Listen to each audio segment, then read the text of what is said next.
गुजर गई नमाज फजर और तू सोता रहा। गुजर गई नमाज फजर और तू सोता रहा, कीमती वक्त को अपने ख्वाबों में खोता रहा। जब आई ज़ोहर तो तुझे काम ने उलझा दिया, बेनमाजी बनकर कितना तुझे फंसा दिया। अब आई है नमाज असर तवानाई लेकर, कुव्वत है इसमें तू इसको अदा कर। चल दिया आफताब अब गरूब होने को, नमाज मगरिब है अब शुरू होने को। अब तुझे चाहिए कि रात को सोने से पहले पढ़ ले नमाज ईशा अपनी जिंदगी खोने से पहले। So as you know, this is Muhammad Awais Anjum and you are all welcome to the next lecture of this English speaking course. इससे पिछले लेक्चर में हमने पास्ट की मलकियत को शो करने के लिए पास्ट की पोजेशनल वर्ब हैड का इस्तेमाल डिटेल से सीखा with examples. In the same way आज हम फ्यूचर की मलकियत, फ्यूचर की पोजेशन को शो करने के लिए फ्यूचर की पोजेशनल वर्ब का इस्तेमाल डिटेल से सीखेंगे विद एग्जांपल्स। तो चलिए शुरू करते हैं।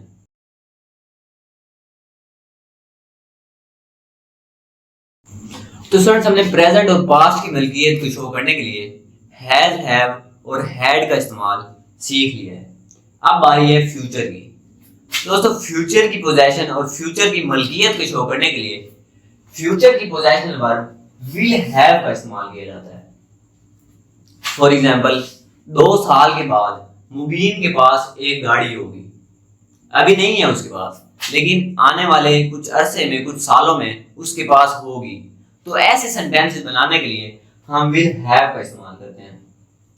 दोस्तों, इसकी भी एक क्वालिटी है कि सब्जेक्ट पर डिपेंड नहीं करता। फ्यूचर की पोजेशन वर्ब सब्जेक्ट पर डिपेंड नहीं करती, यानी सब्जेक्ट हमारा चाहे एक शख्स है या ज्यादा सारे लोग हैं, हम विल हैव इस्तेमाल करेंगे। तो स्टूडेंट्स, बिल्कुल प्रेजेंट और पास्ट की तरह फ्यूचर की पोजेशनल वर्ब भी 3 तरह की सेंस के लिए इस्तेमाल होती है। पास होगा, में होगा, या कोई भी रिश्ता होगा आने वाले जमाने में, यानी फ्यूचर के जमाने में। फॉर एग्जाम्पल, मेरे पास कुछ सालों के बाद एक घोड़ा होगा, ये सेंस हो गई। तुम्हारी किताब में कितने सफ़े होंगे, ये वाली सेंस। 2 सालों के बाद उसके कितने बेटे होंगे, ये रिश्ता, कोई रिश्ता। अब कुछ एग्जाम्पल्स बनाते हैं और विल हैव के कंसेप्ट को और ज्यादा मजबूत करते हैं। तो स्टूडेंट्स, हमारी पहली एग्जाम्पल है, तुम्हारे पास अगले हफ्ते, आने वाले वक्त में तुम्हारे पास अगले हफ्ते एक घर होगा। फ्यूचर की पोजेशन यानी विल हैव का इस्तेमाल। You will have a house next week. सबसे पहले सब्जेक्ट, यानी तुम्हारे बारे में इंफॉर्मेशन दे रहे हैं, तो ये हो गया हमारा सब्जेक्ट। उसके बाद फ्यूचर की possession verb will have. You will have a house next week, ये हो गया हमारा ऑब्जेक्टिव पार्ट। तुम्हारे पास अगले हफ्ते एक घर होगा।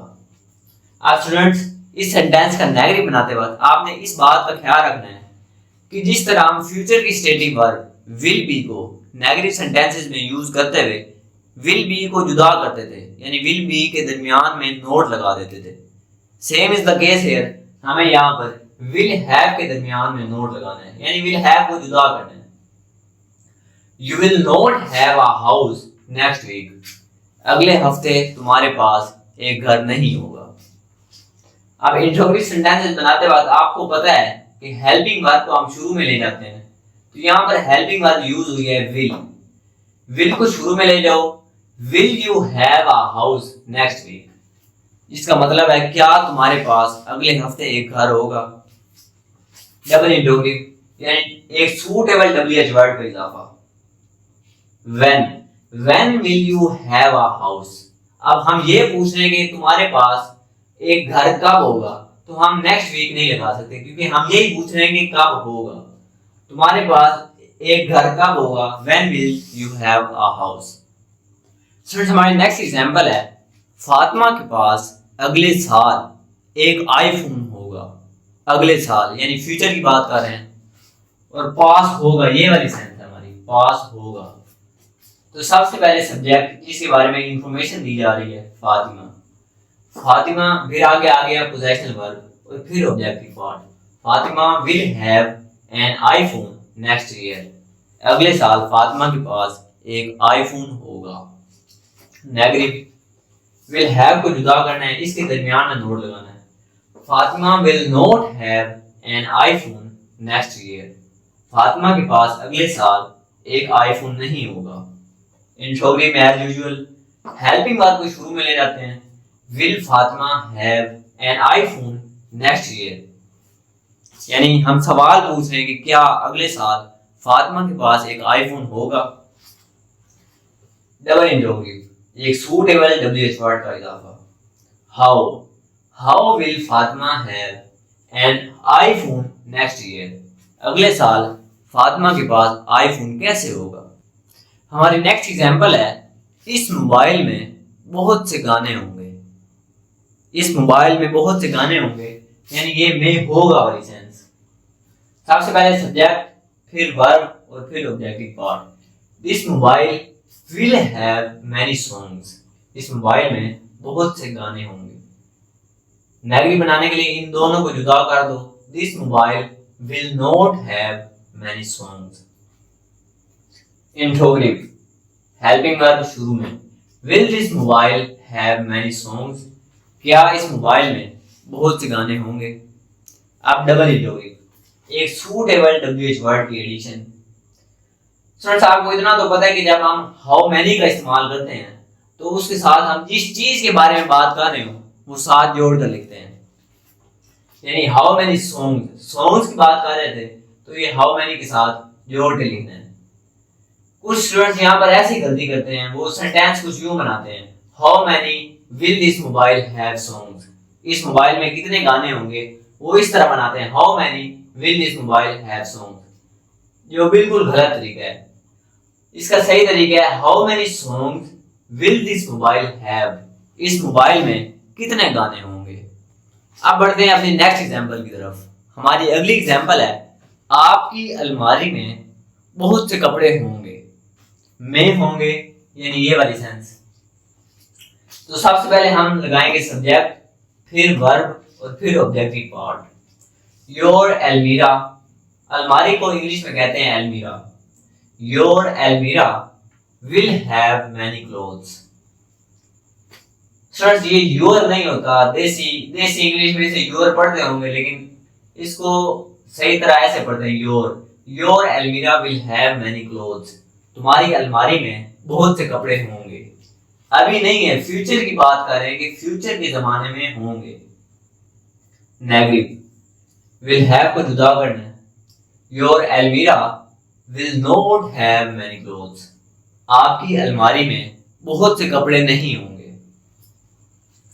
इंट्रोगेटिव विल को उठाओ, यहां पे लगा दो। विल योर एलमीरा हैव मैनी क्लोथ्स, कि हम सवाल पूछ रहे हैं क्या आपकी अलमारी में बहुत से कपड़े होंगे। Double interrogative suitable WH word की addition. How many clothes will this एलमीरा, सॉरी यहाँ पे योर आना है।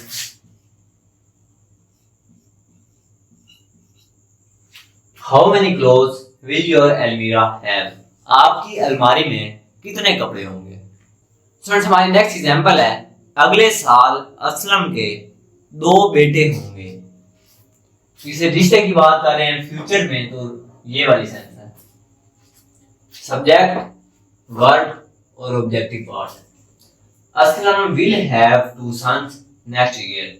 अगले साल असलम के 2 बेटे होंगे। अब नेगेटिव दरमियान में not, Aslam will not have 2 sons next year. Aslam के अगले साल 2 बेटे नहीं होंगे। इंट्रोगेटिव विल को शुरू में ले जाओ। Will Aslam have 2 sons next year. क्या अगले साल असलम के 2 बेटे होंगे। हम किसी से सवाल पूछ रहे हैं। डबल इंट्रोगेटिव व्हेन की एडिशन की है, एक सूटेबल WH वर्ड की। When will Aslam have 2 sons. असलम के 2 बेटे कब होंगे। तो स्टूडेंट्स अब बात करते हैं स्पेशल केस की, यानी WH वर्ड हु की, जिसका स्ट्रक्चर बाकी इंट्रोगेटिव सेंटेंसेस से कुछ डिफरेंट होता है। अब विल हैव के केस में हु को किस तरह इस्तेमाल करना है, कुछ एग्जांपल्स के जरिए से समझते हैं। हमारी पहली एग्जांपल है, किसके पास तुम्हारा पेन होगा। फ्यूचर की बात कर रहे हैं कि किसी भी वक्त में, फ्यूचर के किसी भी वक्त में तुम्हारा पेन किसके पास होगा। Who will have your pen? Who will have your pen?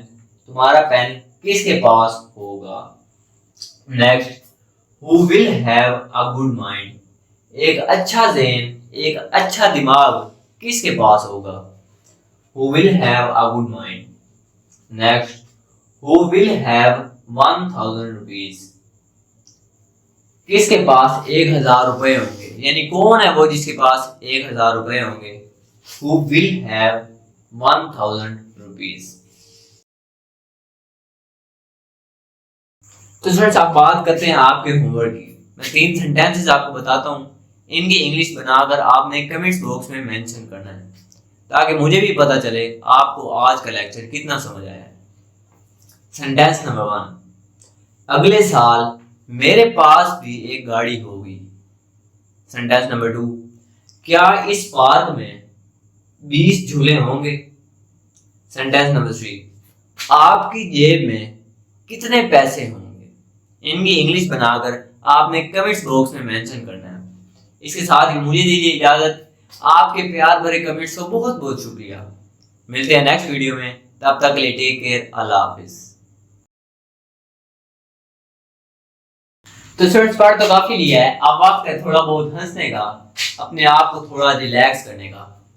एक दफा 2 स्टूडेंट्स क्लास में लेट पहुंचते हैं। अब टीचर एक से पूछता तुम क्यों लेट आए हो, तो आगे से जवाब देते सर जी ख्वाब में मैं दुबई चला गया था, तो इस वजह से ना थोड़ी मुझे लेट हो गई है। लेकिन जब दूसरे से पूछते हैं तो वो आगे से जवाब देता है सर जी मैं इसे एयरपोर्ट से लेने गया हुआ था।